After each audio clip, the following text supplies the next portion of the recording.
দেখুন, যারা ইসলাম মানেন তারা মসজিদ বানাবেন, হিন্দুরা মন্দির বানাবে, খ্রিস্ট ধর্ম যারা মানেন তারা গির্জা চার্চ বানাবেন, শিখ যারা তারা গুরুদ্বারা বানাবেন, এতে আপত্তি নেই। কিন্তু নামকরণে আপত্তি আছে। নামকরণে আপত্তি আছে। মোগল পাঠানরা ভারত দখল করতে এসেছিল, অত্যাচার করেছে, জোর করে ধর্ম পরিবর্তন করেছে, মন্দির ভেঙেছে, মা বোনেদের ইজ্জত লুটেছে।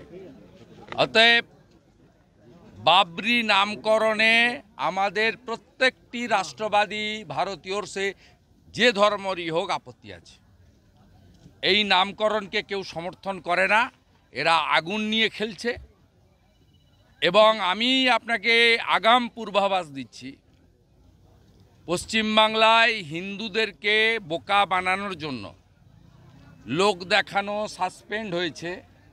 আগামীকাল এই বিতর্কিত নামে বিতর্কিত একটি ডেটে ঠিক করে শিলান্যাস মমতা ব্যানার্জির পুলিশ করতে দেবে। আমি আপনাকে ভিতরের খবর বলে গেলাম, মমতা ব্যানার্জির মুখ আর মুখোশ দুটো আলাদা, আপনি মিলিয়ে নেবেন কালকে এতটার সময়।